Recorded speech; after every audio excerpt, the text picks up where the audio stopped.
대리점거래 공정화에 관한 법률이라고 하면 뭐냐면 우리 그 공정거래법이라고 있지 않습니까? 공정거래법에는 여러 가지 행위 유형들이 정해져 있는데 그 중에 또 상당한 부분을 차지하는 게 불공정 거래 행위죠. 기업들이 불공정 거래 행위, 경쟁 제한적이거나 또는 거래 상대방한테 좀 과도하게 불공정한 불리한 행위를 하는 걸 막는 불공정 거래 행위가 있고요. 그 중에서 불공정 거래 행위에서도 일반적으로 시장 경쟁에 직접적인 제한을 주는 반경쟁적인 행위들, 예를 들면 끼워 팔기라든가 거래 제한이라든가 차별 취급이라든가 이런 행동들이 있고요. 또 하나는 소위 요즘 관심이 많은 가벌관계, 경제적 약자를 보호하고 경제적 강자가 거래 상대방인 경제적 약자를 착취하지 못하게 하는 반착취적인 행위, 반착취 규정이 있거든요. 그게 보통 그게 거래상 지위남용이 가장 대표적인데 요 규정들이 있습니다. 요 규정들 중에 어떤 특정한 거래 유형 관계에서는 상당히 거래상 지위 남용 행위가 나타날 가능성이 크다. 왜냐하면 갑과 을이 있는데 갑의 영향력이 매우 크고 을의 영향력은 매우 약하고 또 두 번째로 을이 갑한테 종속돼 있다. 그래서 갑이 부당한 요구를 하더라도 을이 거절하기 힘든 관계의 산업들 또는 계약 관계들 이런 것들을 따로 뽑아가지고요. 특별법처럼 특수 불공정 거래와 관련한 특별법들을 만들어 놓고 있어요. 그 가장 대표적인 게 뭘까요? 하도급법이죠. 하도급법. 하도급법은 하도급 거래 관계에서는 항상 훨씬 더 종속적이기 때문에 수급사업자가 종속적이기 때문에 불공정한 관행이 많이 나타나니까 일반 공정거래법으로 규율하기에는 한계가 있고 그래서 특징이 있기 때문에 따로 법을 만들어 놓은 거죠. 또 뭐가 있을까요? 네, 대규모 유통업법 같은 게 있겠죠. 대규모 유통업법. 대규모 유통업에 입점해 있는 업체들과 대규모 유통업자하고의 관계는 훨씬 더 정형화된 거래상 지위가 있거든요. 또 세 번째는 뭐 가맹사업법 같은 것도 있지 않겠습니까? 가맹본부와 가맹점주사이들. 그렇죠. 그리고 대리점법도 여기에 들어가는 거죠.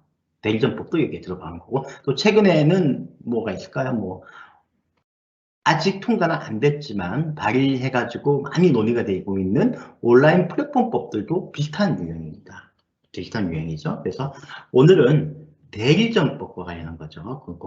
강정거래법들 중에 특별히 항상 그 갑과 을의 관계가 상당히 정형화돼서 을이 항상 종속적인 지위에 있는 산업들을 별도로 뽑아서 만든 특별법들 중에 대리점법을 오늘 공부를 할 겁니다. 나중에 설명을 드리겠지만 이런 특수 불공정 행위에 관한 특별법들이 대부분 유사하거든요. 그러니까 이 법이 정한 거래에 해당이 되면 이 법에 정해진 의무들의 적용을 받는 구조로 되어 있는데 대리점법은 제가 본문에 들어가기 전에 설명을 드리면 본문에서도 많이 나올 겁니다만 특징이 뭐냐면 요 대리점법 그거가 조금 다르죠. 특징이 뭐냐면 대리점법에서는 무조건 대리점 관계라고 해서 법이 적용되는 게 아니고요. 대리점 관계에서도 거래상 지위가 있는 경우에만 적용되는 특징이 있죠. 그러다 보니까 사실 이 대리점법과 관련한 규제가 생기면은 항상 거래상 지위가 있는지 없는지가 제일 먼저 따지게 되는 거죠. 그렇게 되면 사실 또 비판하는 사람들은 이런 얘기도 합니다. 거래상 지위를 반드시 따져가지고 거래상 지위가 인정되는 대리점 관계에서만 대리점법을 적용할 거면 뭐하러 대리점법을 만들었느냐.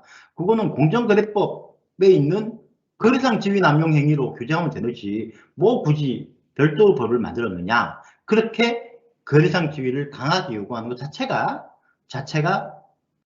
이 법의 취지에 반한다는 주장도 있습니다. 하지만 법에 분명히 거래상 지위가 있는 경우에만 법이 적용된다고 돼 있거든요. 그래서 그거는 안 되고, 또 다른 측면에 있는 일본의 전문가들은 뭐라고 하냐면, 일단 대리점 관계에 있으면 거래상 지위가 있는 걸로 일단 추정하고, 거래상 지위가 없는 점에 대해서 이제 반증을 하게 하자, 이런 얘기도 있는데요. 모든 관계에서는 일반적으로 그 관계는 아닌 걸로 나오고 있습니다. 거래상 지위는 반드시 공정거래위원회가 입증해야 되지 피시민이 입증해야 되는 건 아니라고 지금 해석하고 있거든요. 그래서 오늘 그 대리점법을 설명할 때 가장 중요한 키워드는 뭐다? 거래상 지위라는 거죠. 그러니까 실제로 생각보다 대리점법이 적용되지 않는 경우가 참 많이 있는 거죠. 넘어가겠습니다. 일단 대리점 정책과 관련해서 좀 말씀을 드리면, 원래 모든 국가 정부 부서는 1년에 한 번씩 정책을 추진 계획을 발표하죠. 그리고 그 추진 계획이 매우 사실 중요합니다. 앞으로 한 해간의 법 적용과 정책의 방향을 볼 수 있는데요. 2021년 공정위 정책 방향 중에 대리점법과 관련한 방향에 대해서 제가 발췌 좀 설명을 드릴게요. 추진 과제 중에 또 하나가 디지털 경제 분야에서 온라인 판매와 관련해서 거래 조건 협의권을 부여를 한다는 내용이 있죠.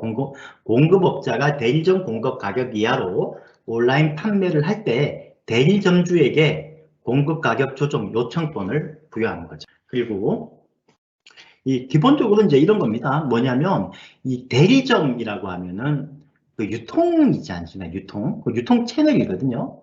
이 소비자 입장에서 특히 지금 현재 같은 경우에는 온라인 유통이 워낙 커졌잖아요. 특히 온라인 중에서도 모바일 유통이 더 커졌죠. 특히 작년에 코로나 사태 이후에는 아주 폭발적으로 커졌고, 사실 오프라인의 전통적인 유통 방법의 힘이 많이 약해졌습니다.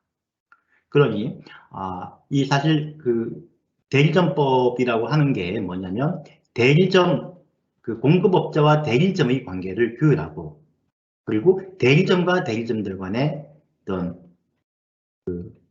공정한 경쟁을 추구하는 건데, 이것만 가지고는 더 이상 대리점주들의 권리를 보호하지 못하게 돼 있어요. 왜냐하면 아무리 이쪽에 대해서 규제를 하더라도 공급업자가 이 대리점주하고 관계없이 온라인으로 공급을 충분히 할 수 있잖아요. 그리고 온라인 공급 가격이 일반적으로 낮을 수밖에 없겠죠. 그렇죠? 그렇게 되면 대리점주들이 가지고 있는 시장의 마켓 쉐어가 매우 약해집니다. 이걸 보통 이제 브랜드 내 경쟁 관계라고 하는데, 하나의 공급업자라고 하는 브랜드 내에 대리점들 문제가 있잖아요. 대리점들이 온라인, 보통 오프라인인데, 오프라인의 유통에서 유통될 수 있는 양이 사실 온라인하고 또 별도로 경쟁을 하는 거죠.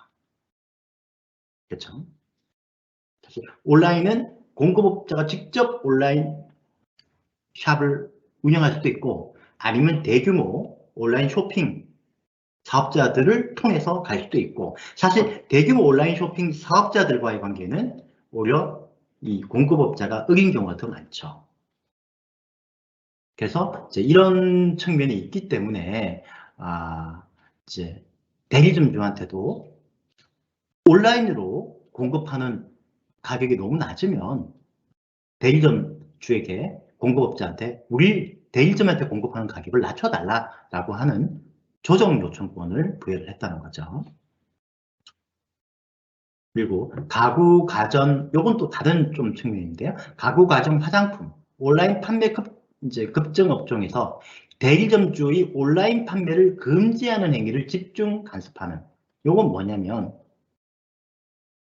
요건 항상 이런 것들은 좀 양 측면이 있거든요. 뭐냐면, 대리점들이 본인의 전통적인 소비자들한테 또는 유통 소매 업종들한테 판매를 하지만 또 적극적인 대리점들은 뭘 할까요?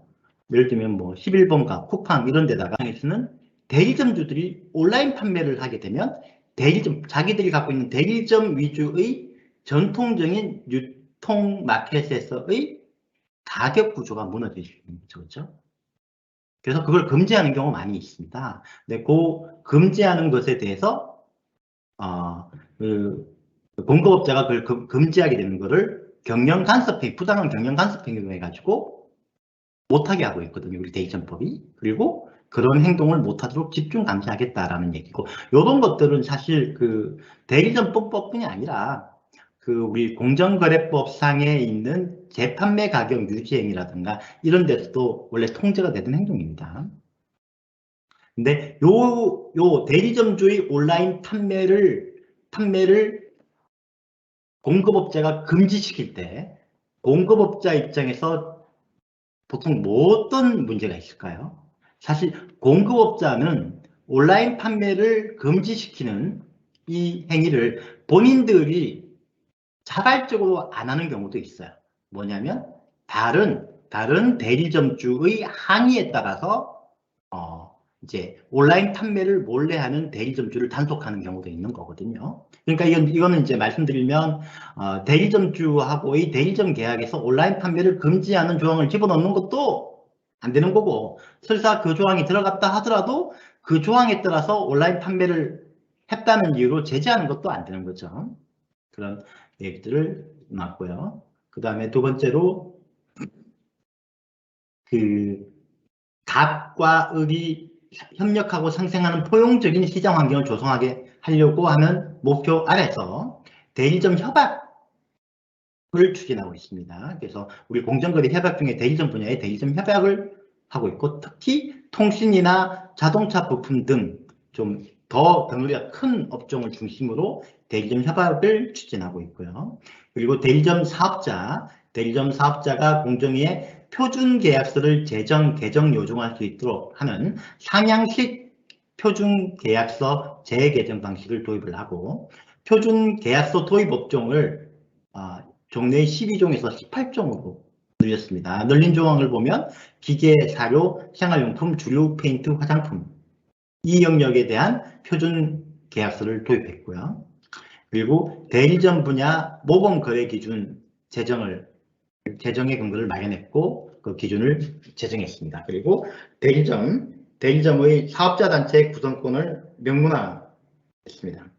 그리고 공정거래 정책 추진, 인프라를 강화했고요. 대리점법에 동의 의결제를 도입을 하고 세배 대상 분야의 보복 조치 행위를 추가했습니다. 하도급법이나 이런 데는 세배 배상이라고 하면 이 좀 표현이 조금 그 오해를 살 수가 있는데, 한국의 이런 공정거래와 관련한 법에 있는 징벌적 손해배상은 세배 배상이 아닙니다. 손해의 3배 이하에서 판사가 배수를 정하는 배상입니다. 최대치가 3배라는 거죠. 근데 이제 왜 그러면 3배 배상 하느냐, 이게 좀 익숙해서 그런 거죠. 미국에는 사업자, 특히 기업의 행동에 대한 징벌적 손해배상이 제도가 많이 확립이 돼 있죠. 특히 미국은 그 커먼로 국가이기 때문에 법에 명문이 없더라도 커먼로에서 징벌적 손해배상이 인정이 되고 있었어요. 징벌적 손해배상이 당연히 그 법제에서는 손해배상의 일종으로 인정이 되고 있었고, 요 징벌적 손해배상들을 좀 더 정형화해서 특정한 영역에서는 아예 징벌적 손해배상을 정형화해가지고 그 성문법으로 규정하는 경우가 있는데, 거기에 우리 공정거래와 관련한 법에서는 경쟁 제한 반경쟁적 행위로 인한 손해가 발생하게 되면 손해액의 3배를 아예 그냥 손해를 딱 측정하고 난 다음에 곱하기 3을 해서 배상해 주도록 하는 트리플 데미지 제도가 아주 명문하게 있습니다. 그게 세배 배상이고, 한국은 사실은 우리가 이제 이 공정에서 세배 배상 표현을 쓰지만 정확하게 얘기하면 3배 이하의 징벌적 손해배상 조항인 거죠. 다만 대리점법에서는 나머지 대리점 공급업자의 불공정 행위에 대해서는 세배배상이 적용이 안 됩니다. 그러니까 징벌적 손해배상 대상이 아니고 대리점이 공급업자의 불공정 행위를 공정에 신고를 했다든가 아니면 이걸 이유로 조정 신청을 했다든가 아니면 다른 국가기관에 신고를 했다든가 또 요즘 뭐 있죠? 최근은 별로 안 하지만 예전에 유행했던 청와대 청원을 넣는다든가 이런 식으로 문제를 제기했다는 이유로 대리점 계약을 끊는다든가 아니면 공급 가격을 높인다든가 아니면 다른 그 불이익을 준다든가 이런 것들을 다 보복행위로 봤거든요. 그리고 이 보복행위 한 것에 대해서만 그 징벌적 손해배상을 보복행위 이제 징벌적 손해배상이 된다는 얘기입니다. 넘어가고요. 그래서 그리고 이제 최근에 이 여름 동안 있었던 게 뭐냐면 6개 업종이 보시죠. 6개 업종입니다. 요 6개 업종, 요 6개 업종, 새로 표준계약서를 도입한 이 6개 업종이 있죠. 요 6개 업종에 대해서 서면 실태조사를 실시했어요. 서면 실태조사를 실시하는 거는 해가지고 거기서 나온 좀 거는 자발적으로 시정하게 하고 그렇죠. 그 다음에 또 문제가 집중적으로 드러나는 사업자에 대해서는 직권조사를 할 수도 있죠. 그리고 이 서면 실태조사를 광범위하게 실시하게 나면은 업종에서의 자주 일어나는 불공정 거래의 유형이나 문제들을 파악할 수 있으니까 사실 그 업종에 대해서 나중에 이제 정책을 세우는데 도움이 되고 또 표준 계약서를 또 수정할 때도 도움이 되지 않습니까? 그런 건데 그래서 조사 기간은 이제 이 그 2달이었던 거고요. 실태 조사를 통해서 업종별 대리점 거래 기본 사항이라든가 불공정 거래 행위의 경험, 피해, 애로사항, 개선 필요사항들을 이제 파악하기 위한 목적으로 실행을 했고요. 특히 한국개발연구원이 방문조사를 중심으로 실시해서 하고 웹사이트를 통한 조사도 병행을 했고요. 그리고 실태조사 결과를 이제 올해 10월과 11월에 걸쳐 이제 발표할 예정인데 저도 어떤 결과는 아직은 듣지 못했고 요 결과를 바탕으로 이제 표준 대리점 계약서를 이제 좀 수정할 거죠. 이제 이미 용역을 통해 가지고 초안이 만들어져 있는 상태입니다. 초안이 만들어져 있는 상태고 그리고 실전에서 받은 정보를 가지고 요 초안을 수정하고 하는 거죠. 확정하는 거죠. 그리고 당연히 이제 법 위반 혐의가 포착되면 직권조사를 실시할 가능성이 있는 거죠. 그리고 사실 또 요즘은 이 대기업들을 중심으로는 상당히 이제 이 컴플라이언스 프로그램들이 잘 만들어져 있잖아요. 그래가지고 사실 시하면 실태조사를 해서 나왔던 문제들은 자발적으로 수정하는 경우가 참 많죠. 그렇습니다. 그래서 이제 그리고 이제 대리점법 일부 이제 개정안 이 통과됐던 거는 대리점 협상력 제고를 하는데 대리점 단체 구성권을 명문화시켰고요. 대리점의 사업자 단체 구성권을 명문화하고 이러한 단체 구성 가입 활동을 이유로 한 공급업자의 대리점에 대한 불이익 제공을 금지를 하고 있습니다. 그 다음에 실질적인 피해 구제 수단을 확충했죠. 보복행위에 대한 징벌적 손해배상 제도를 도입했고 동의의결 제도를 도입했죠. 동의의결 제도라고 하는 것은 아시겠지만 어떤 불공정 행위가 있었을 때 피시민이 불공정 행위를 조사를 받다가 본인들이 이 불공정 행위를 해결하기 위한 구조적인 조치를 제안하고 하면 공정위가 그 제안을 받아들일 동의의결로 가는 거죠. 징벌로 가는 게 아니라 그런 제도고요. 자율적인 거래 관행 개선을 통한 법 위반 행위 이제 예방이라고 해서 모범 거래 기준 권고를 의 근거를 마련했고 표준 계약서를 밑에서부터 이제 사업자들이 그 대리점들이 제안하는 게 제정될 수 있도록 하는 상향식 제도를 마련했고요. 그리고 대리점 관련한 교육이나 상담 등을 실시하고 위탁을 하는 근거를 마련하는 게 이제 이 법안에 들어가 있습니다. 자, 이제 이 좀 재미있는 특징이 있는 거죠. 뭐냐면 하이라르키, 이 산업의 하이라르키에 뭐가 있을까요? 그렇죠. 회사가 있죠. 공급업자가 있고 또 뭐가 있고 그 다음에 대리점이 있잖아요. 그럼 이 두 관계는 어떨까요? 대리점은 규모가 작고 많죠.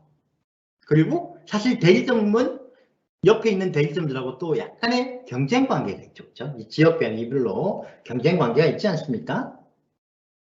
완전히 이 자기들의 그 업무 영역이나 고객 그 거래 영역, 그 거래 영역이나 집단이 딱 확정이 되어 있는 게 아니고 약간의 거래 경쟁이 있죠. 그러다 보니까 대리점들이 이 공급업자하고 협상해서 어떻게 될까요? 잘 안 되죠. 힘도 약하고 각계격파를 당할 수가 있는 거죠. 그리고 또 어떻게 보면 내분도 있을 수 있고 그렇죠? 그러다 보니까 대리점 단체를 구성을 하는 게 아무래도 저기 본점 공급업체하고 계약 관계를 공정화하는 데 많이 도움이 되죠. 근데 지금까지는 어땠을까요? 마치 노조와 같은 개념이죠. 노조와 같은 개념. 근데 지금까지는 예전에는 사실은 대리점들 본점이 대리점들에게 사업자 단체를 구성하는 것을 사실 의무로 양으로 막은 적이 참 많았습니다. 당연하죠. 많이 막았는데 이제 그거에 대해서 아예 대리점 단체를 구성권을 명문하고 대리점 단체를 구성하는 걸 방해하지 못하도록 하는 거죠. 근데 최근에 이제 또 어떤 현상이 생겼습니까? 이 대리점들 또 밑에 뭐가 있죠? 만약에 예를 들면 요게 좀 다릅니다만은 어떻게 보면 한편으로는 그런 것도 있을 수 있는 거죠. 요즘은 플랫폼이 또 있지 않습니까? 플랫폼 노동자들이 있잖아요. 이 플랫폼 노동자는 진짜 노동자거든요.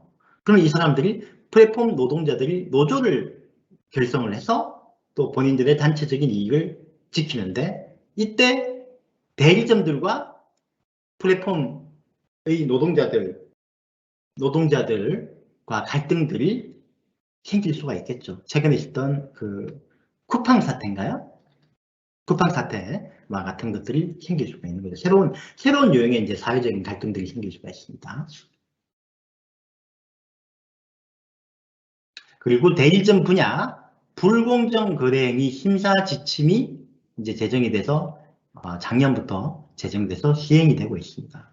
그래서 사실 이제 이 심사 지침이라는 게 뭐냐면요. 우리는 법이 있지 않습니까? 법. 그 다음에 또 뭐 있죠? 대통령령이라고 하는 시행령이 또 하나는 시행규칙도 있겠죠. 그 다음에 또 공정거래위원회의 고시가 또 있습니다.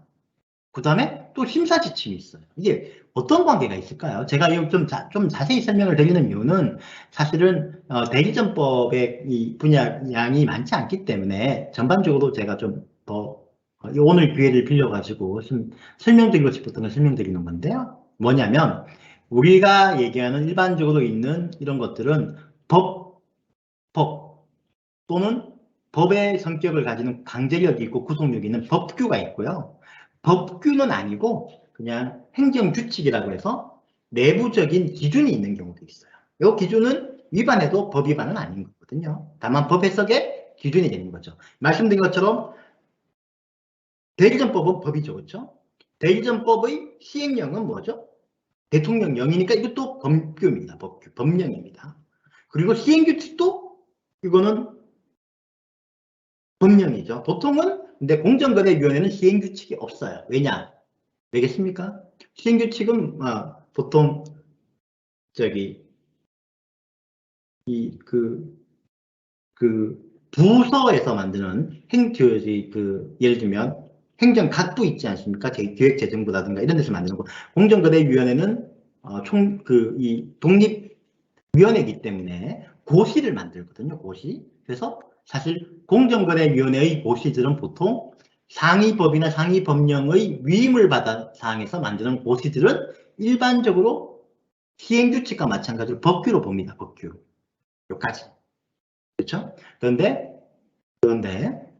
상위법의 위임을 받지 않고 또 일반적으로 권리 의무에 대한 직접적인 규제를 가하지 않는 절차나 또는 해석 지침들은 고시라고 부르지 않고 지침이라고 합니다. 지침. 그것도 공정거래위원회의 지침. 그래서 보통 지침은 법규가 아니고 해석 기준인 행정규칙이죠.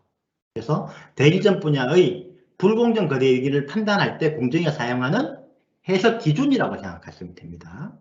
요거의 범위는 대리점 거래의 요건인 재판매, 위탁판매, 그리고 일정 기간 지속되는 계약, 반복적으로 행해지는 거래 등의 의미를 구체적으로 이제 적용하고 있습니다.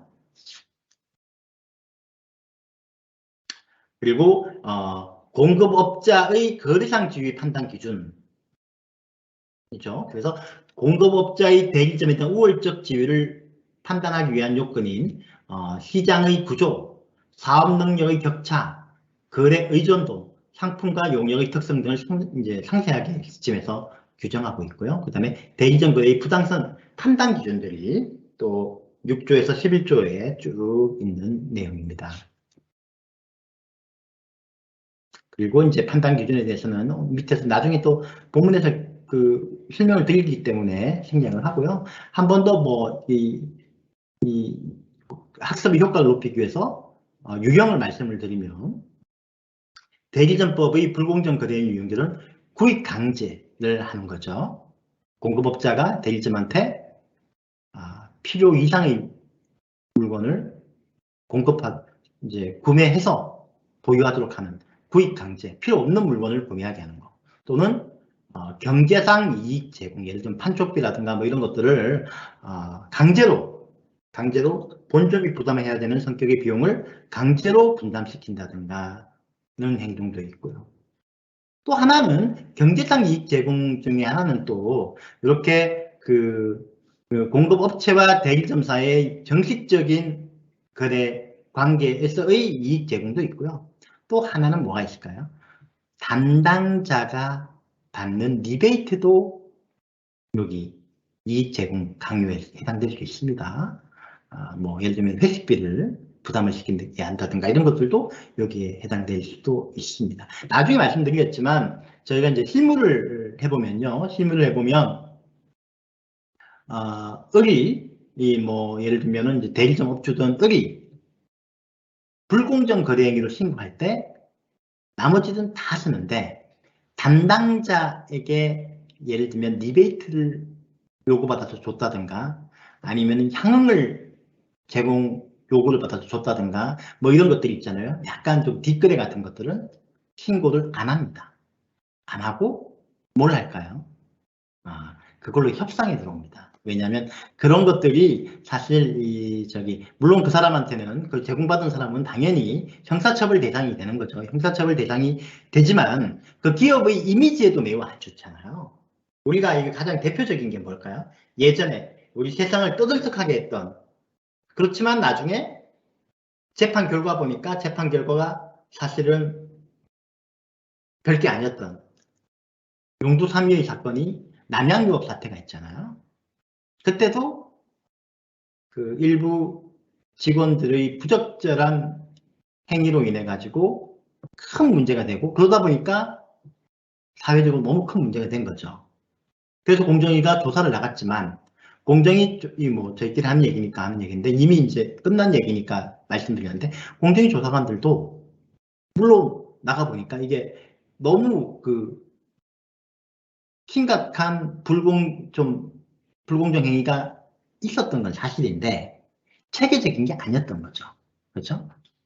물론 시스템이 그렇게 만들어 놓은 거죠. 예를 들면 남양유업의 시스템 자체가 영업사원들한테 너무 큰 압박을 주고 그러니까 영업사원이 이 압박 때문에 본인이 또 대리점들을 더 심하게 압박하는 이런 구조적인 문제는 있었지만 실제로 벌어졌던 이 문제가 있었던 그 불공정 거래 행위의 영역은 크지 않았던 거죠. 그렇게 되면 뭐가 될까요? 과징금 같은 게 적게 나오겠죠. 근데 그 당시만 하더라도 너무 이제 사회적인 분위기가 안 좋잖아요. 그러면은 이제 사실은 공정하게 됐던 건 아니고요. 일반적으로 세상 일이 돌아가는 게 그때는 일단 엄벌을 일단 쳐놓고 빠져나와야죠. 그렇죠? 빠져나오죠. 그리고 검찰도 마찬가지로 그래서 엄벌에 처하고 빠져나오고 공정위도 과징금을 엄청나게 때리고 빠져나왔죠. 그러고 난 다음에 세월이 지나가지고 법원 단계에서는 이제 몇 년이 지나니까 사회적인 분위기가 하면은 판사들은 좀 더 단단하게 판단할 수 있는 상황이 되는 거죠. 그래서 보니까 결과적으로 이제 특정한 채널에서 특정한 사람들 간에 있었던 아주 이제 그 일탈적인 불공정 행위였다 거죠. 그러다 보니까 과징금들이 대부분 취소되는 상황이 생기고 그랬던 겁니다. 그래서 이제 이런 것들이 사실 되게 중요하고 이게 이 대리점 관계나 공정거래법에서는 다른 법하고 달리요. 그 임직원들의 행위, 그게 이제 회사 일을 하다가 회사의 행위로 했던 거라면 당연히 그 법률 효과가 회사로 법인으로 귀속되는 건 당연하지만 그렇지 않고 일탈적인 행위에 대해서도 회사 행위로 간주하는 관행이 있고 그게 법원에서도 인정되고 있습니다. 그리고 뭐 많은 심사 지침에도 보면 나오지만 임직원의 행위는 회사의 행위로 본다는 해석 지침들이 다 있어요. 그리고 다른 법하고 달리 다른 데서는 사실 그 임직원의 행위가 너무 이제 불법적이면 그러면 그건 회사의 행위로까지는 안 보는데 공정거래법에서는 회사의 행위로 보통 보고 있습니다. 그래서 이런 부분들은 이제 그 임직원들에 대한 이런 컴플라이언스가 되게 중요하죠. 다음으로 또 판매 목표를 강제하는 거죠. 대리점들한테 판매 목표를 강제하고 판매 목표를 달성하지 못하는 경우에는 공급을 중단하거나 또는 반품을 거부하는 행동들이 있고요. 그 다음 불이익 제공. 계약 기간 중에 계약에 이미 정해놓은 조건을 바꾸는 행동들. 그 다음에 경영 간섭. 대리점이 당연히 자유롭게 의사결정을 할 수 있는 대리점 내의 행동에 대해 가지고 본점이 공급업자가 강제하는 거죠. 마치 내정 간섭 같은 겁니다. 왜냐하면 별도의 사업자잖아요. 별도의 사업자. 별도의 사업자니까 경영 간섭을 못하도록 하는 거죠. 그 다음에 주문 내역 확인 요청 거부 및 회피 행위. 합리적인 이유 없이 대리점의 주문 시스템 접속을 차단한다든가 또는 고의적으로 태업을 하는 거죠. 주문을 넣어도 일부러 특정 대리점의 주문에 대해서는 매우 늦게 본다든가 뭐 이런 확인을 안 한다든가 이런 행동들도 사실은 부작위나 또는 소극적인 행위로 인한 불이익 제공이니까 이것도 별도의 위반 행위로 들어가 있고요. 그 다음에 보복행위. 대리점법 위반 사실을 신고하거나 또는 이와 관련해서 조정 신청을 하거나 했다는 이유로 정당한 사유 없이 계약을 해지하거나 또는 계약 갱신을 일부러 안 해주거나 하는 경우를 얘기하고 있습니다. 그래서 했고요. 이제부터 이제 대리점법 본문에 이제 들어갈 텐데 1시간 정도 동안 설명을 드리면 충분하니까 이제부터 한번 보겠습니다.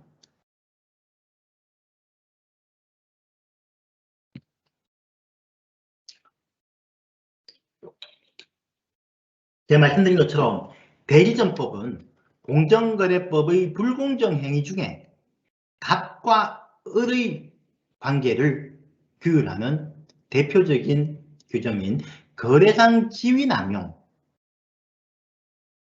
행위의 특별법입니다. 다만 특정한 영역, 특정한 거래 관계에서는 특별히 거래상 지위가 고정적으로 나타나고 있고 전형적으로 나타나고 있고 그래서 그 법에 대해서는 특별히 특별법을 만들어서 규제하는 영역들이 있는데 그게 하도급법, 뭐 가맹사업법, 대규모 유통업종법 뭐 이런 것들이 있지만 대리점법도 여기에 이제 포함이 된 거죠. 그래서 대리점 관계에 따라서 대리점법이 적용이 안 되는 관계를 하더라도 공정거래법의 거래상 지위 남용은 다시 볼 수 있겠죠. 다만 공정거래법의 거래상 지위 남용이 적용되기 위한 요건이나 행위 유형들하고 대리점법과 비교하면 그래도 대리점법이 훨씬 더 넓고 까다롭기 때문에 대리점법이 적용 안 되면 사실 이제 공정거래법으로 가서 이제 규율하기는 쉬운 일은 아니게 됩니다. 그리고 이제 공정거래법으로 가게 되면은 불공정거래 행위는 형사처분은 2년 이하의 징역 내지는 1억 5천만 원 이하의 벌금, 또 이제 관련 매출액은 2% 이하의 이제 과징금, 관련 매출액의 2%의 과징금. 근데 이제 공정거래법 개정이 되면 4%로 상향되죠. 근데 대리점은 2년 이하의 징역 내지는 1억 5천만 원 이하의 벌금이고요. 법 위반 금액 범위 내에서의 과징금이라고 돼 있죠. 법 위반 금액 범위 내에서의 과징금을 부과하게 됩니다. 그리고 이제 대리점 공정화에 관한 법률은 2016년에 제정이 됐는데 공급업자와 대리점 간의 상품 명령의 재판매, 위탁 판매를 위하여 행해지는 거래로서 일정 기간 동안 지속되는 계약을 체결하여 반복적으로 행해지는 거래가 대리점 거래고 이 거래가 대리점 거래의 공정화에 관한 법률의 적용 대상입니다. 여기서 나오는 것처럼 공급업자와 대리점이 뭔지, 그 다음에 재판매나 위탁 판매가 두 개가 이제 있어야 되는 거죠. 재판매라고 하는 건 뭐죠? 공급업자가 있고 대리점이 있으면 공급업자의 물건을 대리점이 사는 겁니다. 아예 돈을 다 주고 트루세일이죠. 위험과 효익을 다 대리점이 가지는 거죠. 그리고 일반적으로 반품하면 안 되죠. 요게 이제 재판매. 그리고 난 다음에 자기가 나머지 소매점들이나 소비자들한테 대리점이 파는 관계고요. 위탁 판매는 뭐냐면 이 물건을 대리점한테 위탁을 시키는 거죠. 그러면 물건의 소유권은 여전히 공급업자한테 있죠. 팔리기 전까지는. 그러고 나면 그러면 재판매에서는 대리점은 마진을 본인의 수익으로 이익으로 가져가지만 여기서는 뭘까요? 그렇죠. 위탁 판매 수수료를 가져가죠.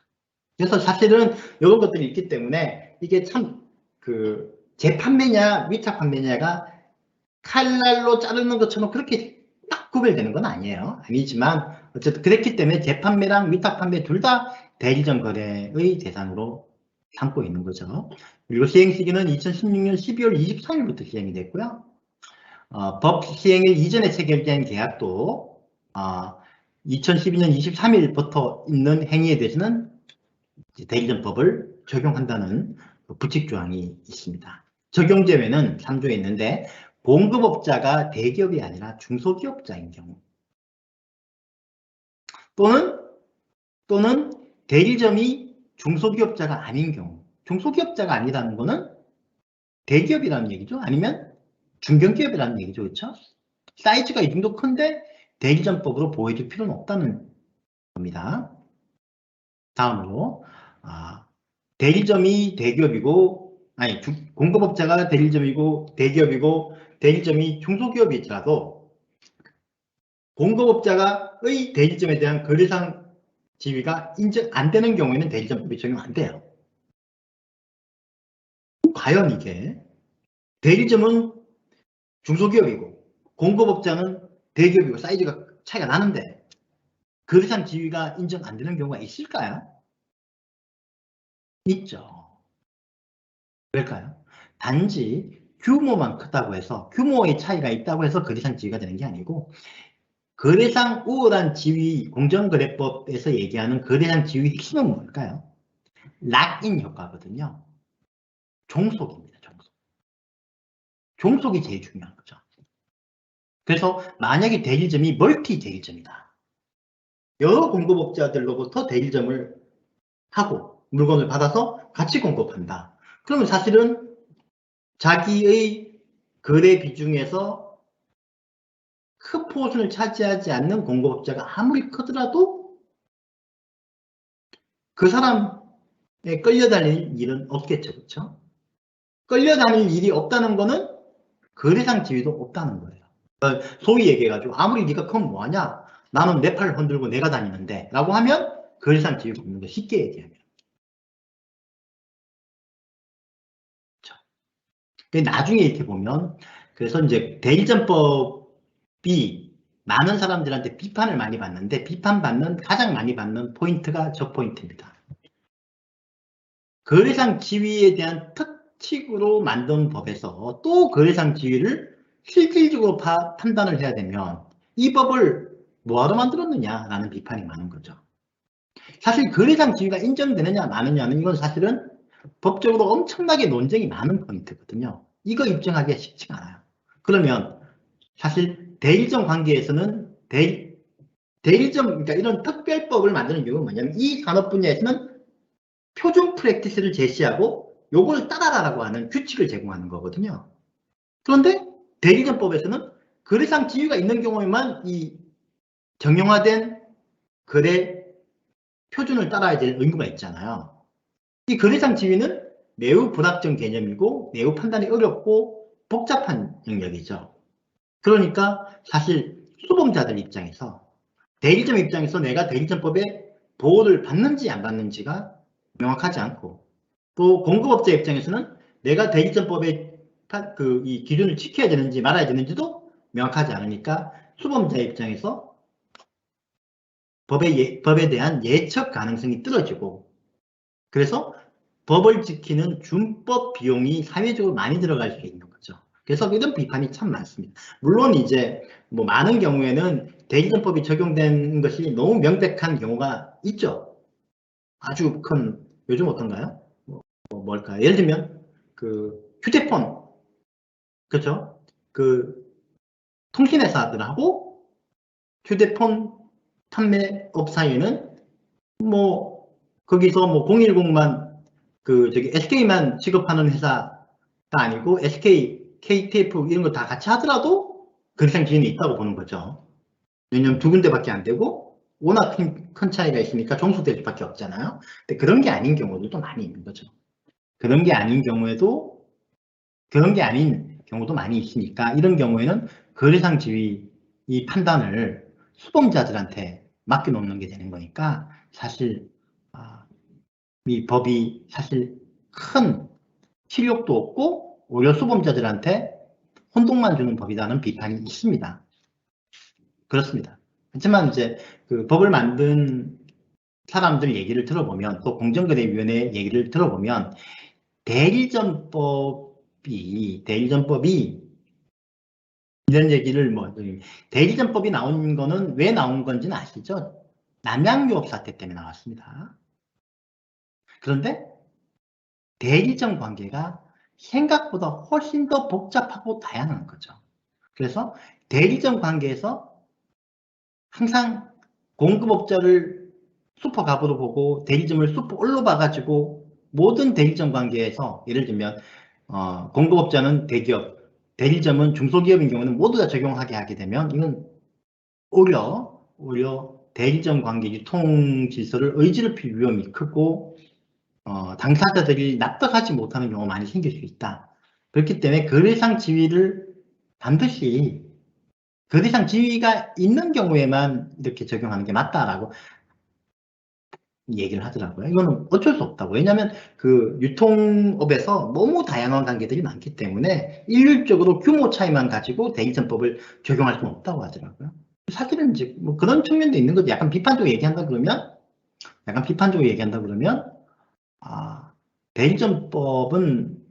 대리점법이 너무 이제 그 사회적인 요구에 따라서 급하게 만들어졌던 측면이 있는 거죠. 어쨌든 그렇습니다. 그러다 보니까 대리점법은 아직까지는 많이 적용되지 못했습니다. 그런데 최근에는 대리점법이 그래도 상당히 많이 이용되고 있어요. 특히 중재 같은 데서도 많이 이용됩니다.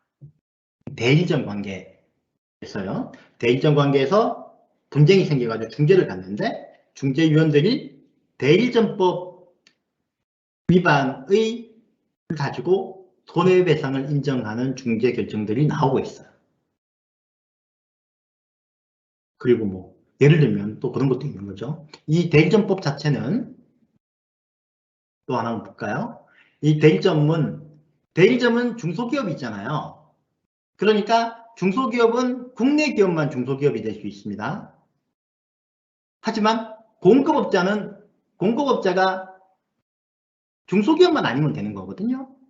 그러면 공급업자는 어떨까요? 해외 기업도 공급업자가 될 수 있는 거죠. 그리고 해외에서 수입해가지고 국내에다 공급하는 것들 중에는 상당 부분이 대리점 관계겠죠. 그렇죠? 그렇다 보니까 이런 대리점 계약에서는 보통 뭘 하겠습니까? 분쟁이 생기면 중재로 가도록 돼 있잖아요. 중재로 가게 돼 있는데, 그래서 중재를 하더라도 이때 손해배상, 불법행위, 대리점법 위반한 행위가 있었다면 불법행위 책임을 물을 수가 있겠죠. 그래서 중재에서 많이 요즘 그 대리점법과 관련한 주장들이 많이 나오고 있습니다. 의외로 많이 나오고 있어요. 왜냐면 클리어하거든요. 클리어하잖아. 이게 클리어하잖아. 이런 관계에서 예를 들면 여기 있는 것처럼 구입 강제를 했다. 또는 판매 목표 강제를 했다. 이런 위반 행위를 했기 때문에 이게 불법이다. 이게 만약에 대리점법에 이런 행위 유형을 명확하게 안 해놨으면 중재판정부나 아니면 민사재판부에서 어떤 물건을 구입하도록 좀 과도하게 필요 물량보다 더 많이 구입하도록 강요했다고 해서 그걸 불법행위로 인정하거나 또는 계약 위반으로 인정하기는 참 어렵거든요. 그렇죠? 근데 이제 이게 딱 명확하게 있다 보니까 이게 중재나 민사법원에서도 많이 활용될 수 있는 거죠. 불법행위로.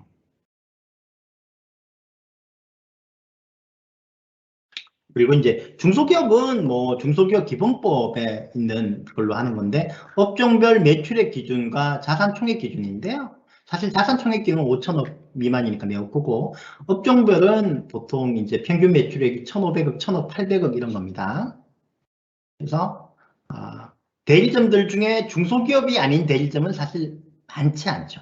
아주 큰 대리점 말고는 많지 않습니다. 대리점법을 이제 개별적인 조항들을 보면요.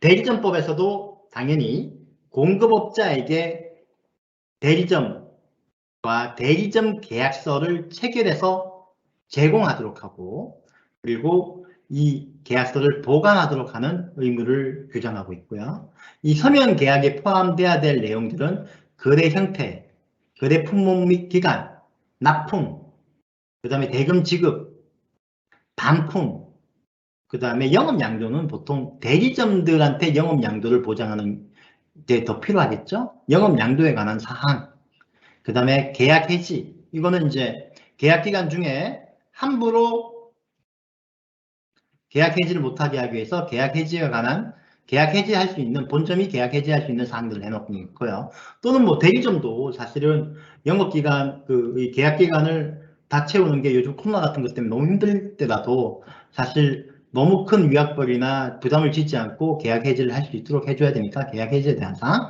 그다음 판매 장려금에 대한 규정들, 그다음에 또 뭐 여기는 안 들어가 있지만 일반적으로 보통 포함을 시켜야 되는 내용들이 뭐가 있을까요? 갱신이죠, 갱신. 이건 이제 기간에도 포함되는데, 갱신과 관련해서는 여기는 갱신 조항이 없다고 해서 여기에 있는 서면, 불완전성이 되는 건 아니지만, 잘못하면 다른 불공정 행위가 될 수 있는 거죠. 그 다음에 서면 계약서 보관 의무는 대리점 거래 종료 후로부터 3년 동안은 보관을 해야 되고요. 위반하게 되면 과태료 처벌만 받게 됩니다. 그 다음에 대리점법 금지 행위들을 보면 구입 강제, 판매 목표 강제, 그 다음에 경제상 이익 제공 금지, 그 다음에 불이익 제공 금지, 그 다음에 경영 간섭 금지, 부당한 경영 간섭 금지. 근데 공정거래법에도 비슷한 규정들이 있죠. 예를 들면 구입 강제, 판매 목표 강제 이런 거는 거래 강제인데, 그렇죠? 근데 공정거래법에서 거래 강제는 시장의 경쟁 질서에 영향을 주는 경쟁 제한적인 행위들이 주로 잡는 거라서 사실 대리점한테 구입 강제했다고 해서 경쟁 질서에 영향이 가는 시장 가격이나 이런 생산에 영향이 가는 경우가 별로 없죠. 그러니까 사실 이걸로는 규제하기 힘들었다는 얘기죠. 나머지는 이제 거래장 지위 남용과 관련한 행동이 있고요. 위반 시 제재는 대리점법을 위반하게 되면 시정조치, 예를 들면 시정조치 중에는 계약서 수정 명령도 내려올 수 있습니다. 그다음 시정공고는 좀 약한 위반 행위 같은 경우는 조치를 하지 않고 공정위가 이렇게 하는 걸 고쳐라라고 하는 공고를 하는 거죠.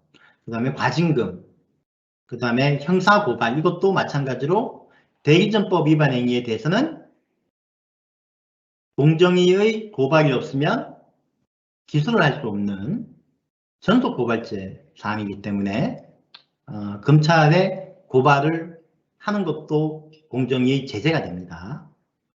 다만 공정위가 즉 고발하지 않더라도 감사원장이나 중소벤처부 장관 등은 공정위에 고발 요청을 할 수 있고요. 고발 요청을 받으면 특별한 사정이 없으면 공정위는 고발해야 됩니다.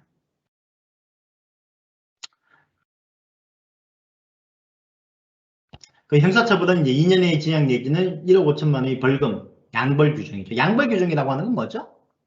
예. 법인, 그리고 법인의 대표자와 행위자를 다 처벌하는 거죠.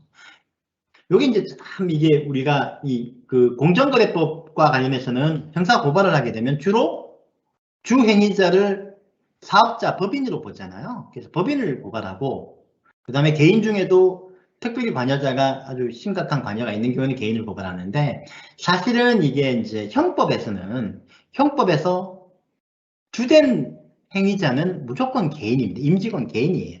실제 대리점 위반 행위에 관여한 임직원이 주 행위자라서 그 사람이 처벌받고, 그 사람 처벌을 할 때 법인도 책임이 있으면 법인도 양벌 규정에 따라서 법인이나 법인의 대표자를 처벌하는 거죠.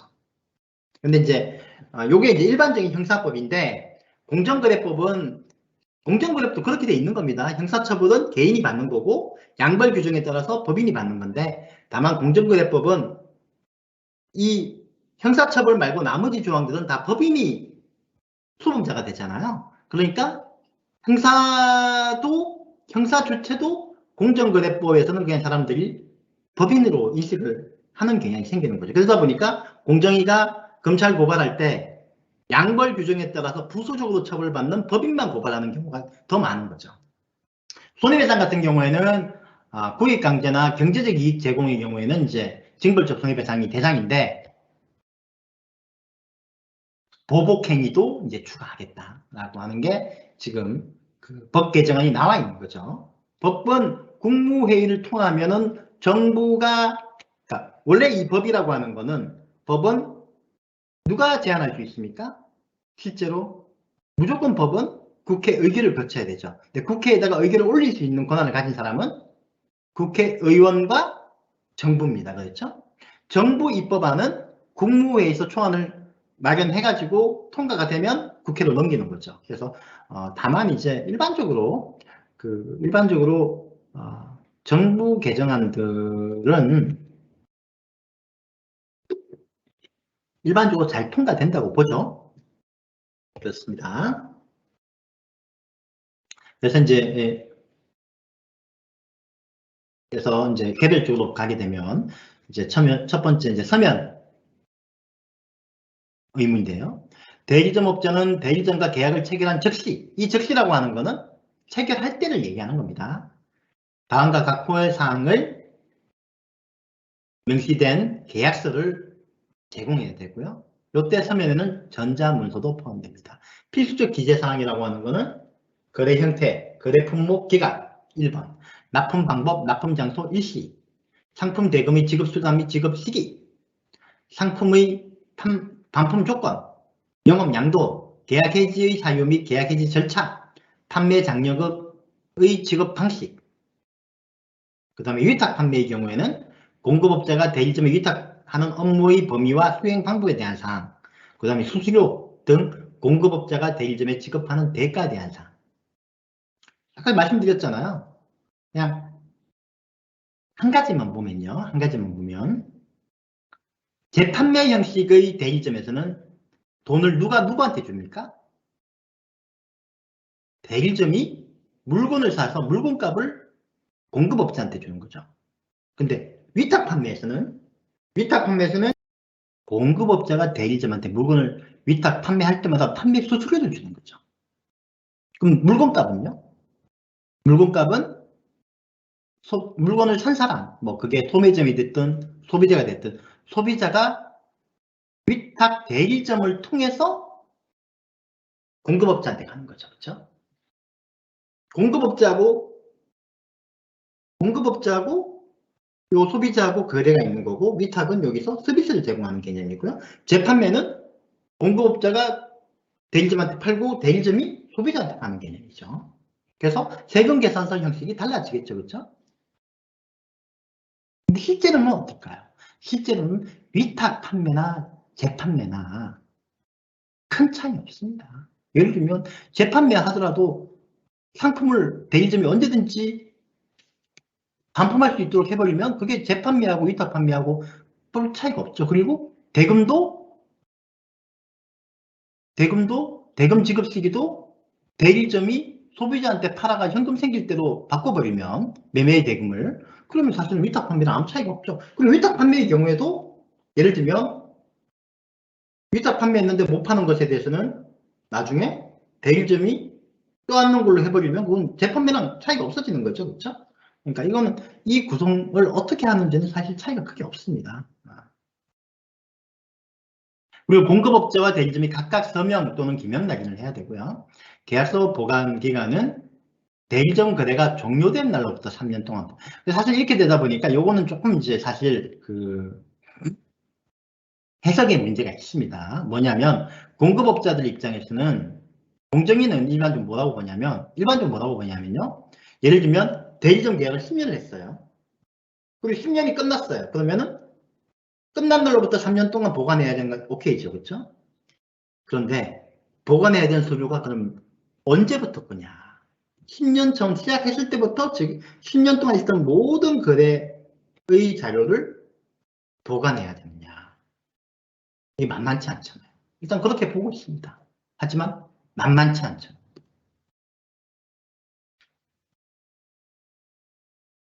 그리고 이제 이런 것들은 나중에 이제 또 보겠습니다. 좀 이따가 제가 설명을 드릴 일이 있을 거고요. 이제 금지 행위들은 이제 구입 강제가 있죠. 구입 강제는 대리점이 구입할 의사가 없는 상품 용역을 구입하도록 하는 행위. 대리점이 특정 상품이나 용역을 주문하도록 강요하거나 주문할 수밖에 없는 상황을 조성해서 구입을 강제하는 행위.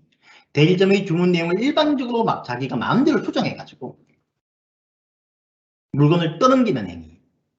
그리고 대리점 고시에는 대리점이 주문하지 않은 상품 용역을 일방적으로 공급하도록 하거나 또는 정상적인 거래 관행에 비추어 부당하게 묶어서 공급하는 행위. 예를 들면 잘 팔리는 뭐가 있을까요? 잘 팔리는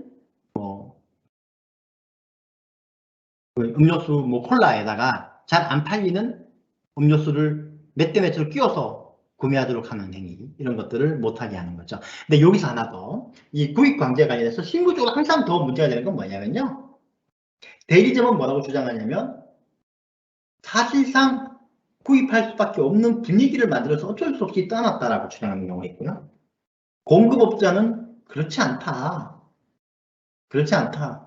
대리점한테도 이익이 되는 거래였고, 다만 그 영업사원이 자기의 그 월말 실적 때문에 좀 더 부탁을 좀 했다라는 게 있죠.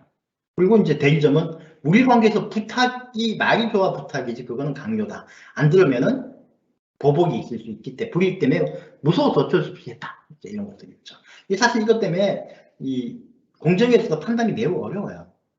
사실은 이런 관계는 또 영업사원들이 대리점을 관리하다 보니까 영업사원은 또 본인이 대리점한테 판매한 실적으로 자기가 평가를 받으니까 공격적인 아무 영업 활동이 없을 수가 없잖아요. 이거는 영업의 본질이 있잖아요. 그렇죠?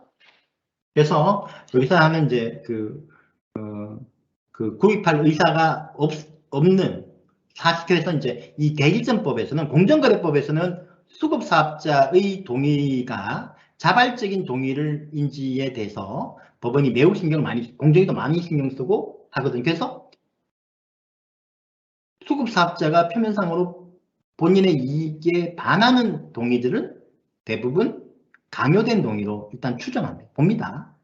반대로 그게 수급사업자하고 충분히 협의해가지고 주법사업자가 자발적으로 한 동의라고 하는 것을 원사업자가 입증해야 되도록 조사 과정이나 소송 과정이 흘러가고 있어요. 근데 대리점법은 그렇지 않더라고요. 대리점법은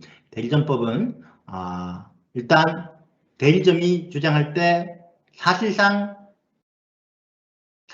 강요받아 어쩔 수 없이 동의했다, 주문했다라는 부분에 대해서 대리점 또는 공정거래위원회가 강요를 입증해야 됩니다. 왜냐하면 영업의 특성이 있으니까. 영업은 일반적으로 약간의 과장이나 약간의 그런 것들이 들어갈 수밖에 없으니까 그걸 하도급법에서 얘기하던 자유로운 동의의 기준으로 판단하게 되면 모든 행위가 다 불법이 되거든요. 다 강제가 되거든요. 그래서 그렇게 보고 있지는 않고요. 그래서 대리점이 강요를 했는지를 입증해야 됩니다. 그리고 주문할 수밖에 없는 상황을 조성하는 것도, 주문할 수밖에 없는 상황을 조성하는 거는 그럼 어떻게 해야 될까요? 이것도 입증을 해야 돼요. 예를 들면 주문하지 않는 사람들에 대해서는 진짜 불이익에 가는 막 사례들이 있다든가, 안 하면 가만히 두지 않겠다라고 하는 협박을 했다든가 이런 거고요. 실무적으로 대리점들이 가끔 얘기하는 것들 중에 있거든요. 꼭 연말, 월말에 또는 분기별 물량 판매 장려금 계산법이 항상 그걸 맞춰서 하려고 그러면 항상 필요한 것보다 더 주문할 수밖에 없게 만들어놨다. 이런 주장이 있는데 그거는 뭐 그럴 수도 있지만 일반적으로 이런 주장이 인정돼서 강요라고 인정되는 경우는 많지 않아요. 판매 장려금이 의 특성 때문에 그런 거죠. 다만 이제 구성을 이제 판매 장려금을 주는 방식으로 구매를 모티베이트 하는 게 아니라 예를 들면 불이익을 주는 방식으로 하게 되면 그건 거의 대부분 불법이 되죠. 근데 다만 이제 이런 건 있습니다. 실제 업체에서 많은 경우에 판매 장려금을 제대로 받지 않으면 이익이 안 나는 구조로, 수익이 안 나는 구조로 그 설계되는 경우는 상당히 많이 있죠. 이 대리점 관계에서. 그렇지만 일단 그 자체만 가지고는 뭐 분명히 문제가 있긴 한데 구익 강제로 보는 일은 아주 많지는 않습니다. 다음으로요. 경제적 이익의 제공 강요 부분은 대리점한테 공급업자가 다음과 같은 것을 강요하는 건데요. 공급업자의 필요에 따른 판매 촉진 행사를 실시하면서 그 인력이나 비용을 부담하도록 하는 행동. 공급업자가 고용한 임직원의 인건비의 전부나 일부를 대리점이 부담하도록 강요하는 행위.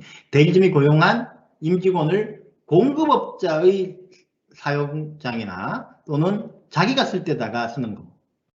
그 다음에 대리점 거래와 무관한 경제적 이익, 기부금, 협찬금 등의 제공을 강요하는 행위.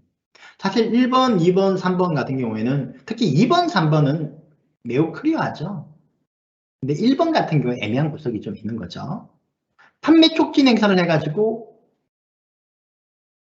대리점한테도 좋은 경우가 많거든요. 그럼 사실은 그에 대해서 이제 분담을 하는 게 원칙이겠죠. 근데 여기서 공급업자의 필요에 따른 판매 촉진 행사. 이게 뭐냐가 사실 핵심입니다.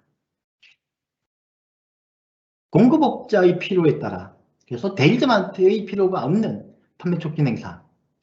이게 이제 문제죠. 그래서 사실은 공급업자 입장에서는 1번과 같은 조항의 적용이 문제를 안 받으려면 뭐 해야 되냐면 대리점 사업자 단체하고 판매 촉진 행사에 대해서 서로 기획을 하고 동의를 받고 그 다음에 적절하게 협의를 통해서 행사 비용을 분담 비율을 정하는 겁니다. 그러면은 큰 문제가 없지만 공급업자가 일방적으로 탑다운 방식으로 하면서 판매 촉진 행사비의 대부분을 대리점한테 부담하도록 하는 것은 법 위반으로 인정될 가능성이 크죠.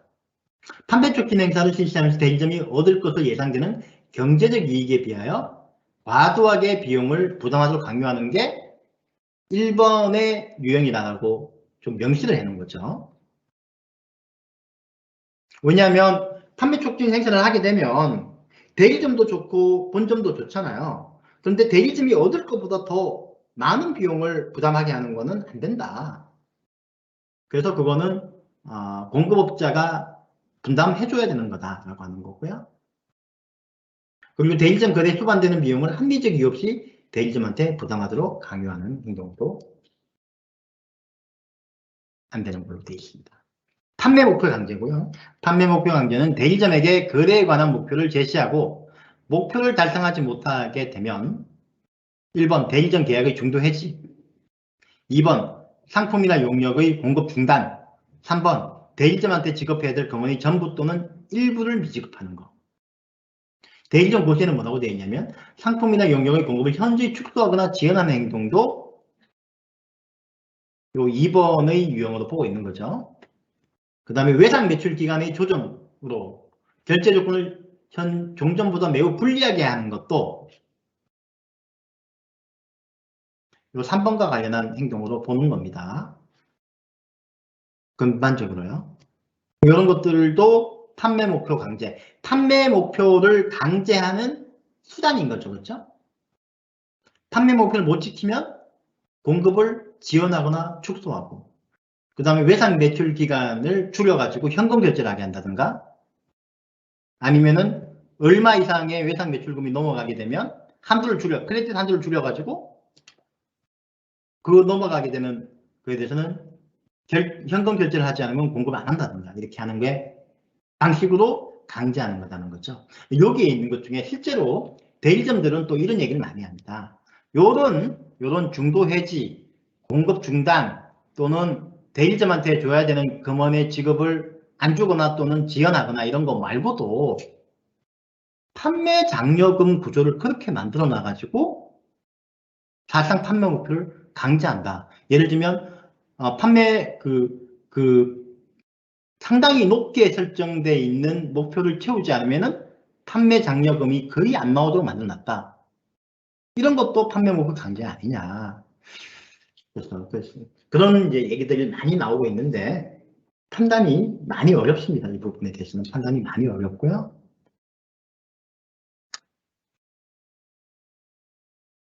일반적으로는 이 법의 특성상 여기에 열거되어 있지 않은 것들이 위반 행위가 인정되기는 쉽지가 않아요. 물론 그렇지 반드시 그렇지만은 않은 건데 쉽지 않습니다.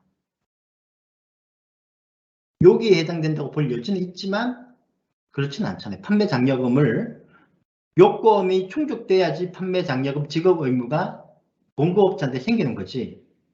요건 지급 자체를 그렇게 만들어 놨다고 해서 지급해야 될 금원을 지급하지 않은 거라고 보기 어렵거든요. 그 다음에 이제 불이익 제공 같은 경우에는 불이익이 되도록 거래 조건을 설정 변경하거나 그 이행 과정에서 불이익을 주는 건데요. 계약서 내용에 대하여 서로 의견 일치하지 않은 경우에 공급업자의 해석에 따르도록 계약을 체결하는 거. 이건 원래 이런 거는 그냥 불공정한 계약이죠. 불공정한 계약. 약관규제법에서도 이런 거는 불공정 약관이라고 보고 있고, 근데 의외로 이런 거 많이 쓰죠. 근데 이거 왜 쓸까요? 이런 걸? 이거 써도 무효인데. 이거 법적으로는 아무 의미가 없다고 보거든요. 계약 내용의 해석이 다른 경우 각 갑의 의견을 따르기로 한다는 합의 뭐 이렇게 하는데 왜일까요 이거?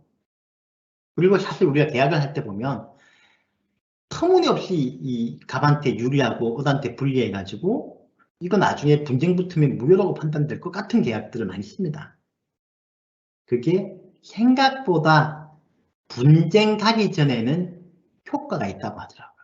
상대방의 어떤 행동을 하게 하는 효과가 있는 거죠. 이게 법원은 가서 무효라고 판단되기 전까지는 무지하게 그게 불안하게 만드니까 알면서도 그런 조항을 쓰는 경우가 계약의 기법상 있고, 사실 그래서 로펌들도 그런 걸 알면서도 그 계약서를 만들어주는 거죠. 다만 이제 디스클레이머는 다는 거죠. 이건 나중에 법원에서 무효가 될 수도 있습니다. 무효돼도 사실 이 조항만 없어지는 거니까 별 타격이 없거든요. 없는 것보다 낫거든요. 그래서 말입니다. 그 다음에 계약기간 중에 대리점의 의사에 반하여 거래 조건을 추가하거나 변경하는 것. 여기서 항상 문제되는 게 뭘까요? 대리점이 동의했다. 그게 동의서가 있어. 추가하거나 변경하려고 그러면 변경 계약서를 써야 되잖아요. 변경 계약서 쓴다는 얘기는 뭐죠? 대리점이 사인해야 되죠. 사인했으면 동의한 거잖아요. 근데 대리점의 의사에 반하는 경우가 있을까요? 물론 거래 조건을 일방적으로 추가해가지고 그냥 이렇게 추가된다라고 공문을 보내는 경우도 있지만 그거는 사실 정상적인 기업은 그렇게 안 하죠. 다 계약서에 사인하죠. 근데 대리점의 의사에 반한다. 그래서 이때 대리점의 의사는 그 계약서에 사인한 동의가 강요된 동의인지 아닌지를 판단합니다. 그래서 이런 부분은 아까도 얘기했지만 공정거래법에서 많이 활용되는 수급사업자의 동의하고 같은 기준으로 대리점의 의사를 판단합니다.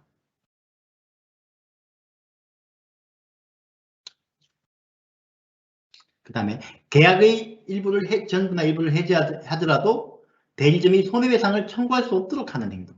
이것도 사실은 요 계약 자체를 일반적으로 무효라고 보는 거죠. 이 약관규제법 상에도 이거 보통 이런 대리점 계약은 약관이거든요. 이거 약관규제법 이런 거 무조건 못하게 돼 있죠.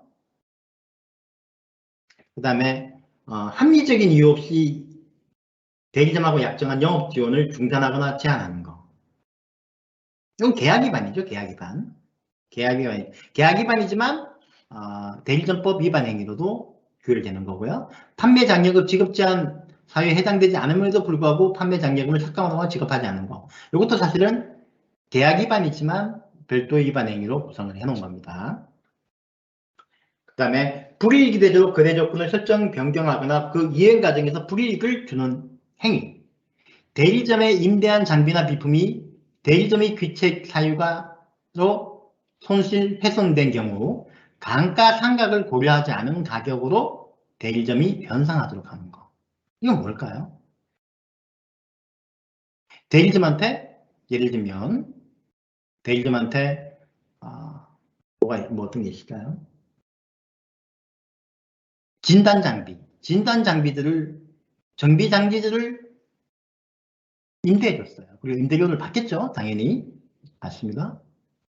근데 나중에 대리점 직원이 잘못해서 그 진단 장비가 부서져가지고 고장나서 못 쓰게 됐어요. 그 진단 장비 원래 공급가가 1,000만 원이다. 근데 2년 동안 빌려줬다가 부서져가지고 못 쓰게 됐다는 이유로 1,000만 원을 배상하게 하는 거.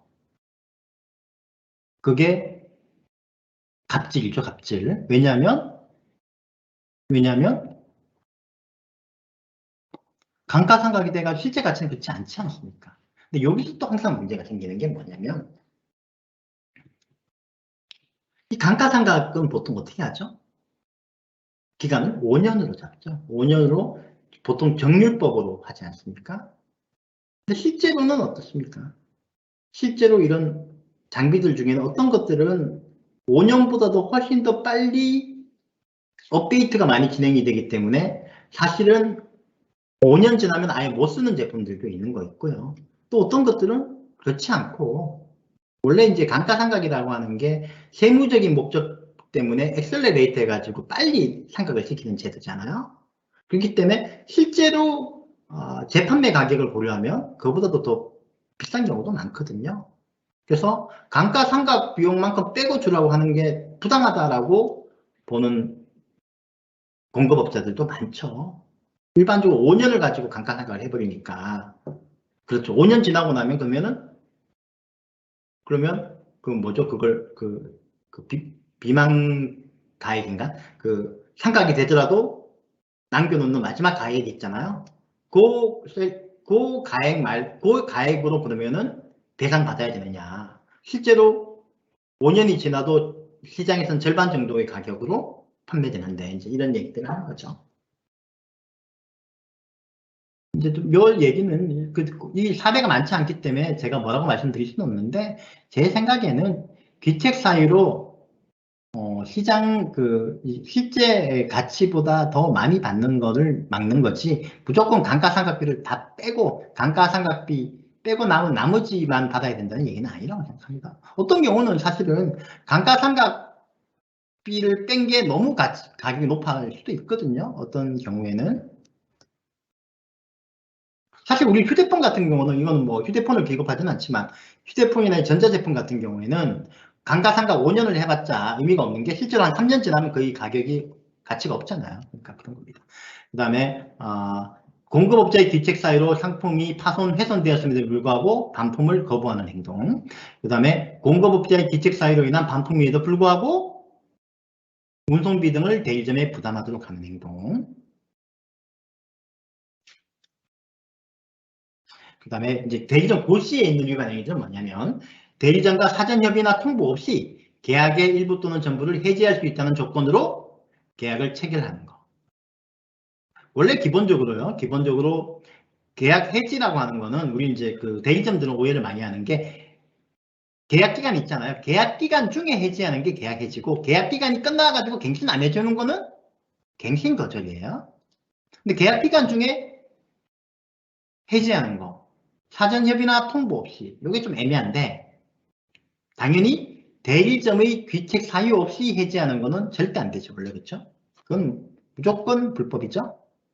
대리점의 귀책 사유가 있어서 해지할 수 있는데 통보 기간이나 이런 걸 지키지 않고 해지하는 것도 안 된다는 거죠. 원래 이제 우리가 기본적으로 우리 민법상으로도 우리 계약서에 이틀 전 해지 사유가 되면 기간에 통보 없이 즉시 해지한다라는 조항은 무효라고 보고 있거든요.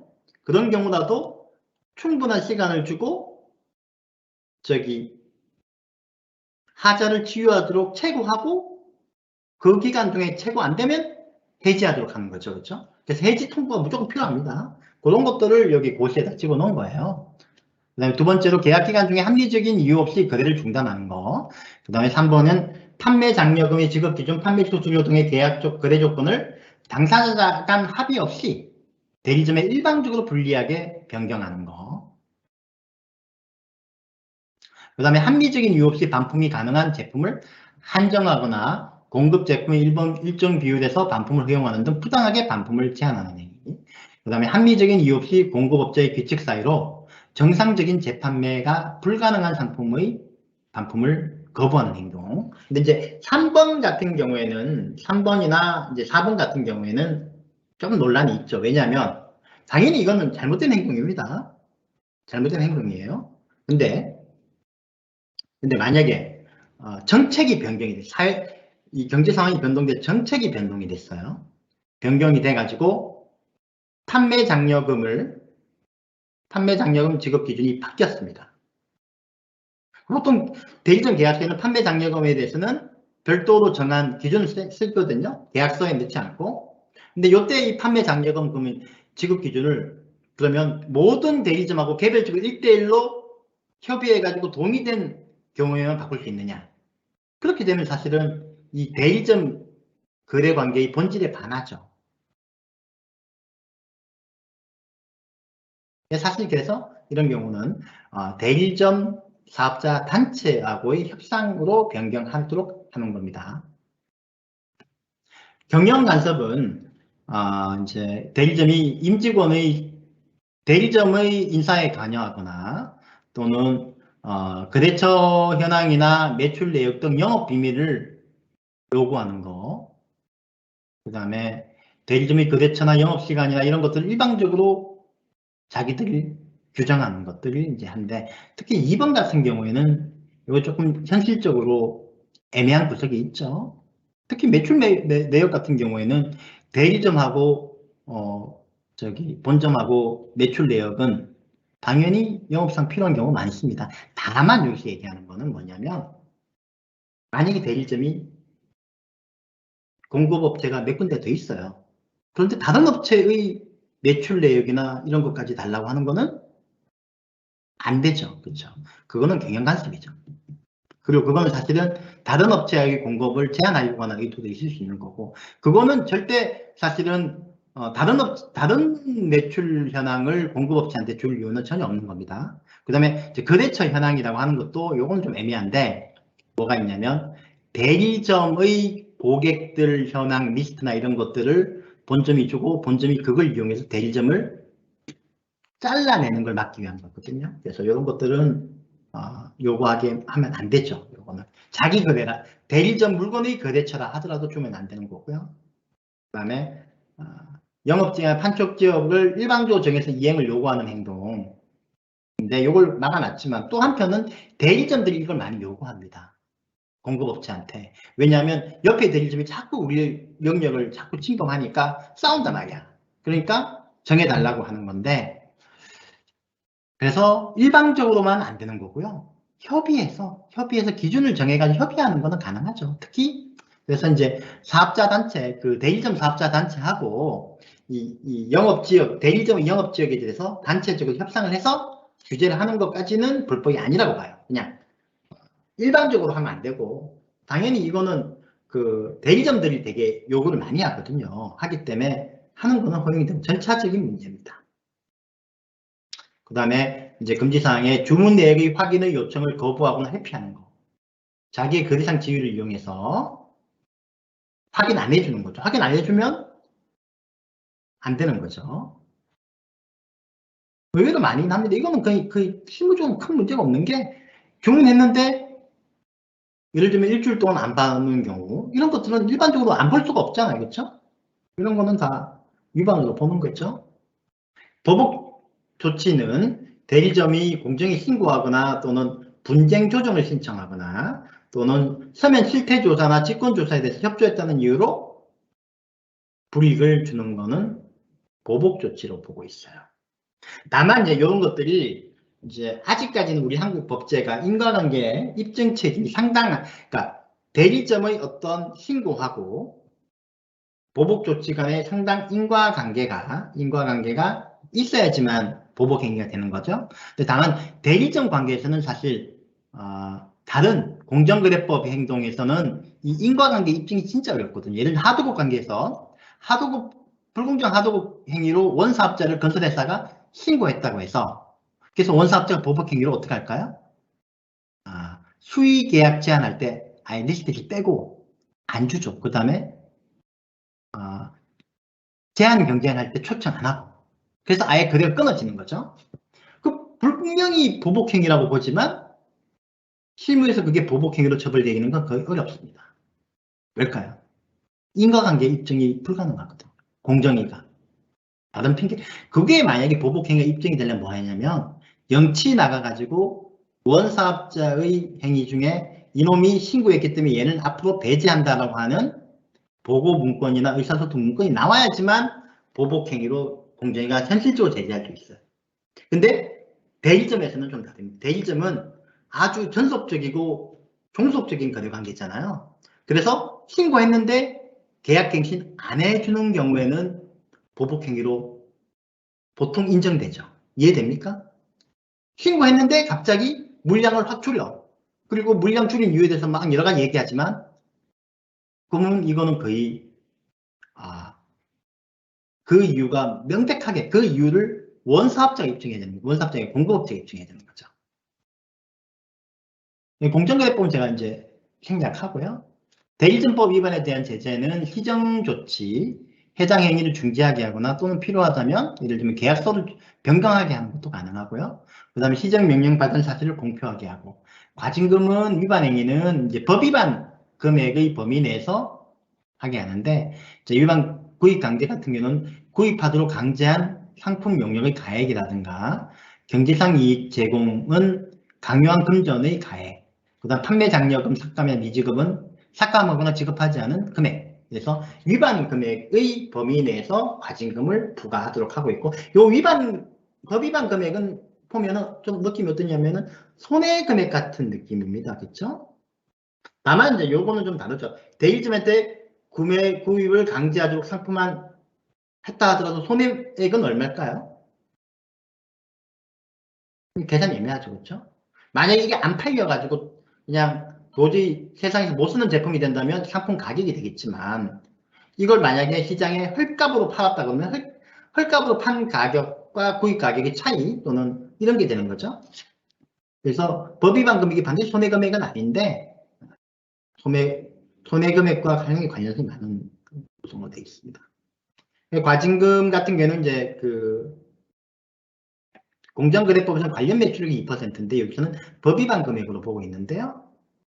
일반적으로 관련 매출액이 법 위반 금액 2%라고 한다고 해가지고 이 법 위반 금액을 초과하진 잘 않습니다. 그래서 일단 이제 우리 학자들은 오히려 이렇게 되면 대일전법에서 과징금이 더 적게 되는 거 아니냐라는데 저는 뭐 그 말에 동의하지 않습니다. 그다음에 이제 정액과징금 같은 경우는 5억 원 수준이고요. 형벌도 있고 말씀드린 것처럼 손해배상액은 이렇습니다. 다만 제가 마지막으로 하나 설명드릴 거는 이건 상식인데요. 공정거래법을 하시는 분들은 상식인데 대기념법에서는 구입강제 경제상 이익 제공 강요 나중에 이제 개정되면 개정안에서는 보복행위에 대한 3배 이하의 징벌적 손해배상이 가능하잖아요. 그런데 구입강제나 경제적 이익 제공 행위에 해당되면 무조건 징벌적 손해배상 규정만 적용되느냐? 그렇지 않습니다. 판상 우리 법원은 구입강제나 경제상 이익 제공과 같은 그 징벌적 손해배상 대상 유형에 속하더라도 고의와 악성이 매우 중대하여 징벌해야 될 필요가 있는 경우에만 징벌적 손해배상 규정이 적용될 수 있다고 보고 있어요. 그래서 고의나 악성이 매우 크지 않으면 그냥 실손해배상만 허용하고 있습니다. 그래서 아직 우리 법원에서 징벌적 손해배상을 청구했을 때 징벌적 손해배상의 규정을 활용한 이야기가 많지 않아요. 그리고 하더라도 우리 판사의 성향상 징벌적 손해배상 악성이 강해가지고 악성이 강하기 때문에 징벌적 손해배상 대상으로 보더라도 손해액의 3배 그러니까 손해액에다가 플러스 징벌은 2배죠. 지배의 손해를 인정하는 경우는 별로 없습니다. 배율을 높이 인정 잘 안 하고 있어요. 우리 법제의 특징이죠. 우리 법제는 기본적으로 독일법에서 이어져 와가지고 실손해배상으로 120년 동안 실손해배상주의를 채택했거든요. 근데 갑자기 최근 들어가지고 징벌적 손해배상이 들어왔다고 해서 우리 이제 법에 있는 그 법률 전문가들이 징벌적 손해배상이 영미권에 있는 법률가들처럼 확 효용하기 힘든 거죠. 아직은 그렇습니다. 아직은 그렇습니다. 근데 아마 앞으로는 아예 법에서 이런 유형이 해당되면 고의나 악성이 많아서 징벌적 손해배상 대상으로 추정하도록 아예 정해놔야지만 되는 것 같아요. 지금은 고의나 악성을 원고가 입증하도록 하고 있으니까 고의 악성이 입증되는 경우가 많지 않아요. 고의나 악성이라고 하면 또 하는 거는 정말 이 파렴치한 사회적으로 허용되기 힘든 반사회성적인 행동을 얘기하는 건데 거래관계에서 그런 게 어디 있겠습니까? 그렇죠? 일반적으로 그렇지 없죠. 과태료는 저희 생략하고요. 사례들인데 제가 시간이 너무 많이 갔네요. 솔직히 많지 않고 제가 강의할 때 다 설명을 좀 드렸으니까 생략하도록 하겠습니다. 네, 오늘 강의 수고하셨습니다. 고맙습니다.